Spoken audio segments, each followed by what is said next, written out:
Ahora que ya vimos este video sobre dos formas en que se usa el infinitivo, vamos a ver la tercera forma, que es probablemente la más complicada porque no es una forma que nosotros estemos acostumbrados. Aquí tenemos un infinitivo, pero este está siendo utilizado como complemento del verbo. Quiero escuchar la palabra y ahora tenemos una preposición más un infinitivo. Vamos a marcar esto en negrita, ¿sí? Para que le pongamos atención. Muy bien. Tenemos esto pisteusai. Y esto, lo primero que voy a explicar es que aquí tengo yo un artículo. Aquí, pisteusai, que es un infinitivo, está siendo utilizado como un sustantivo. Y eso no es nada extraño. En español también hacemos eso. Cuando decimos amar es bueno, amar está siendo utilizado como un sustantivo, ¿no? Pero su significado es de verbo porque implica una acción. Amar es una acción. Y en este caso es un sustantivo. Muy bien. ¿En qué caso, si es un sustantivo, en qué caso está este infinitivo? Ya recordemos que al ser indeclinable, invariable, dicen otras gramáticas, entonces no tiene caso. Quiere decir que el caso lo deducimos del artículo que lo acompañe. Eh, ok, no va a tener género. Todo infinitivo, esto que quede claro, todo infinitivo es neutro. No puede ser masculino, no puede ser femenino, es neutro. Y va a tomar siempre un artículo neutro. Sin embargo, ese artículo neutro va a variar dependiendo, ¿sí? Va a variar dependiendo del caso, no del número. Va a estar en singular, ¿sí? Va a estar en singular. A no ser que haya una implicación diferente, va a estar en singular siempre. Pero va a ser neutro, pero puede estar en este caso, por ejemplo, en nominativos, si va a ser el sujeto, puede estar en genitivo, puede estar en cualquier caso. Aquí, por ejemplo, ace, sabemos que es una preposición que significa a, hacia o para y solo funciona con un acusativo.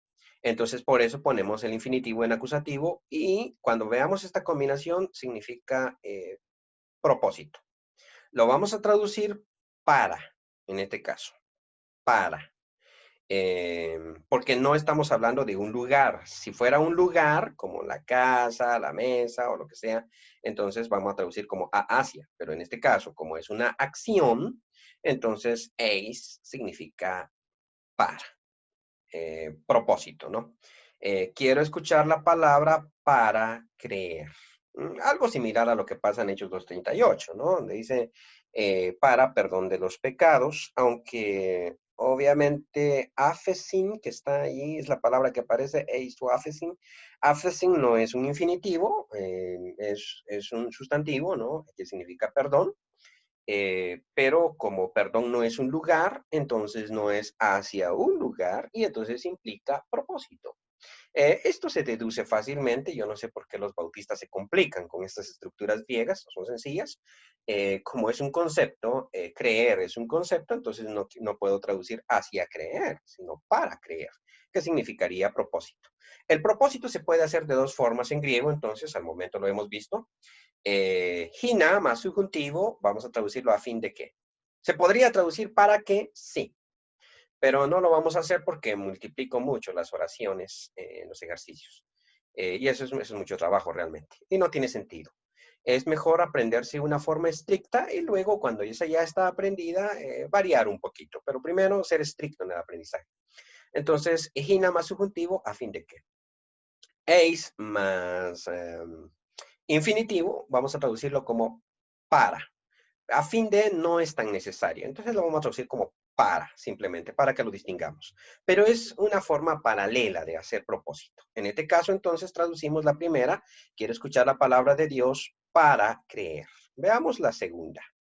La segunda es un poquito más compleja, obviamente ya no está tan sencilla como la primera, porque aquí ya incluimos un segundo elemento, y es este más que vimos en el video anterior. Obviamente este infinitivo ahora tiene un sujeto y es un sujeto plural, ¿no? Vamos a traducir en tu acusa y gemas ton logon. O sea, en tu acusan gemas, vamos, en tu acusa y gemas ton logon el ten jocurios. ¿Qué significa? Vamos a traducirlo literal. En el escuchar, nosotros, sujeto, ¿no? La palabra, vino el Señor. Imposible traducir eso literal. Así es de que tenemos que utilizar un poquito la imaginación, pero no es tanto imaginación.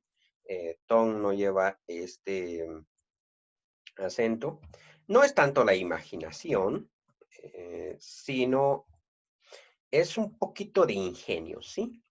En es locativo, así que me está ubicando un tiempo y vamos a traducirlo como cuando. Cuando nosotros escuchábamos la palabra, el Señor vino. ¿Por qué traducimos acusai como pasado? Bueno, lo traducimos porque tenemos aquí un verbo. Cuando nosotros escuchamos la palabra, bueno, usted sería más puntual, ¿no? No escuchábamos como si fuera presente, sino escuchamos.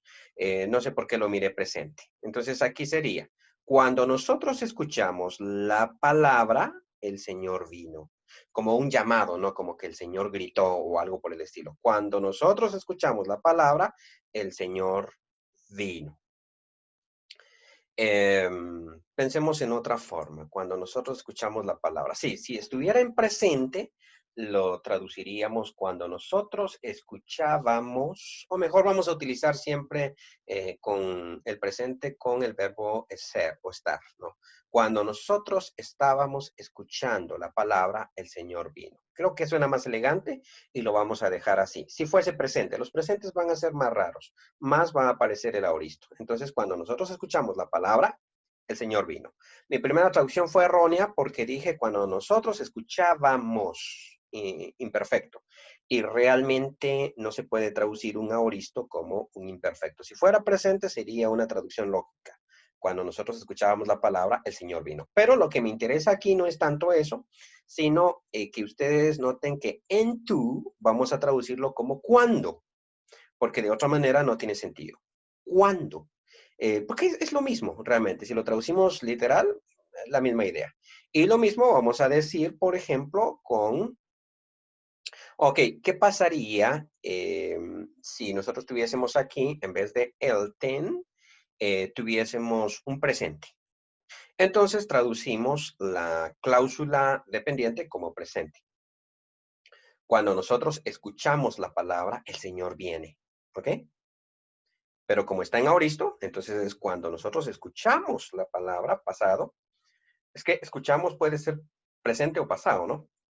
Nosotros escuchamos ahora o nosotros escuchamos ayer. O sea, en español es ambiguo porque escuchamos puede ser presente y pasado, ¿ok?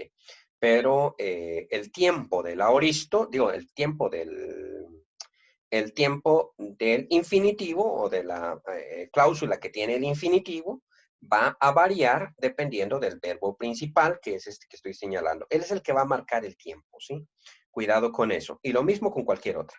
Sabemos nosotros que día más acusativo, en este caso diato, día más acusativo, significa propósito, ¿no? Aquí sería día. Significa propósito. Día más acusativo significa eh, propósito. Y entonces vamos a traducirlo como si fuera propósito. Aquí es donde las gramáticas dicen el infinitivo no se traduce de manera literal. Y esto es lo que ellos implican, pero tampoco significa que vamos a traducirlo como nos dé la gana, ¿no? Hay ciertas reglas. Y vamos a utilizar una regla con día. Día más acusativo significa propósito. Y lo vamos a traducir con un porque. ¿Ok? Porque ustedes escucharon la palabra, el Señor vino. Vamos a cambiarlo a presente. Acuden. Porque ustedes estaban escuchando la palabra, el Señor vino. ¿Qué tal esa? Porque ustedes estaban escuchando la palabra, el Señor vino. Está implicando razón. Muy bien. Y así es como hay estas combinaciones con preposiciones. Esto no es fácil, realmente no es fácil. Tenemos que saber muy bien qué significan esas preposiciones para darle sentido a la oración. Solo estoy poniendo 4 en este video. Obviamente pueden aparecer más. Ustedes saben que hay más de 4 preposiciones. Y dependiendo del significado de la preposición, vamos a fabricar. Por ejemplo, aquí meta más acusativo. Meta más acusativo. Permítame un momentito. Mi mouse quedó trabado.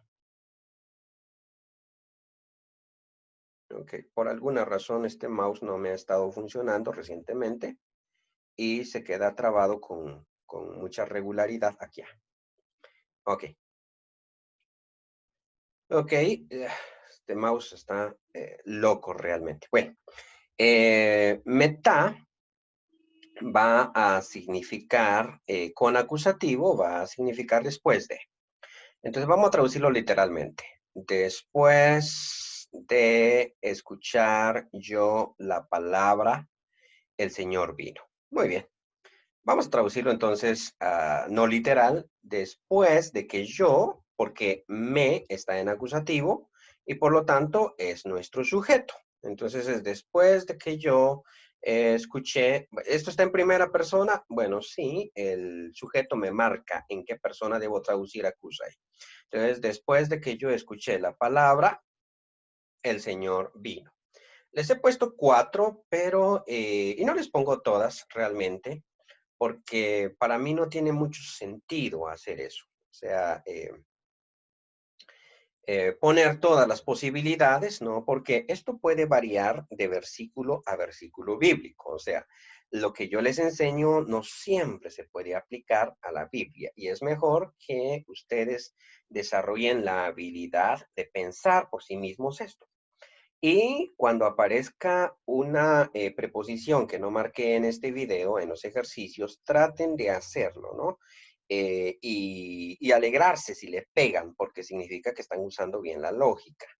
Es posible que la traducción de ustedes sea muy parecida a la mía y entonces ustedes digan, bueno, no me la aceptó porque le faltaba una coma o porque este pequeño detallito, pero sí entendí cómo funciona esto de las preposiciones. Entonces, este es el caso del infinitivo cuando se usa con preposiciones, cuando se usa como cláusula. En este caso sería cláusula de, bueno, la primera sería de complemento circunstancial, ¿no? De razón, a fin de, como un adverbio prácticamente, o cláusula adverbial también se le llama esto. La segunda es un locativo, cuándo, en sentido temporal, o sea, está diciendo cuándo pasó lo que pasó. Y claro, lo traducimos cuándo porque acusai no es un lugar, ¿ok? Acusai no es un lugar, sino es tiempo, obviamente. Por eso es que lo traducimos cuándo. O es una acción que se da en un tiempo, por eso lo traducimos cuándo. Día, como es, día significa más acusativo por causa de, claro, no podemos traducir aquí por causa de nosotros, por causa de que nosotros estábamos escuchando la palabra, el Señor vino. No, no decimos eso en español. Por eso es que vamos a utilizar porque. Porque nosotros estábamos escuchando la palabra, el Señor vino. Ok, para que sea un español más fácil, vamos a utilizar porque aquí. Eh, no quisiera poner por causa de, que me aplica muy bien en las otras traducciones, donde aparece día, no en estos casos. En esas otras traducciones sí, y creo que enfatizar ese por causa de ayuda a que me recuerde, día significa la causa, ¿no? En este caso también, porque significa causa, pero no es bueno traducir día como porque todo el tiempo, ¿no? ¿No? En otros momentos va a dar un sentido diferente, pero en este caso sí, porque estamos introduciendo una cláusula adverbial de razón, porque funciona bien, o de causa, porque funciona bien. Y luego meta, ese sí lo traducimos más literal, ¿no? Después de que yo escuché, o si queremos lo cambiamos aquí, después de que tú escuchaste o después de que él escuchó. Ya hemos hecho esos distintos cambios. Podría ser en vez de un pronombre, una palabra, por ejemplo, anthropon. También. Ah, creo que este no va con circunflejo. Perdón por el error. Ok, anthropon. Sí. Podría ser después de que un hombre escuchó. Muy bien. Eh, Podría ser plural. Sí, podría ser plural, ¿por qué no? Después de que unos hombres escucharon, o lo vamos a hacer definido, después de que los hombres escucharon la palabra, el Señor vino. Muy bien. Cualquiera de esas. Veamos aquí entonces cómo el sujeto de este infinitivo es un acusativo y cómo la preposición me altera el significado del infinitivo. Bien, estas prácticamente son todos los usos del infinitivo. No hay más secretos acá. Terminamos la lección. Obviamente me falta o me resta o nos resta aprender otros infinitivos. ¿Cuáles son sus formas? Pero una vez que yo las encuentro, ya sé cómo se traduce el infinitivo. No es muy complicado. Creo que con esto es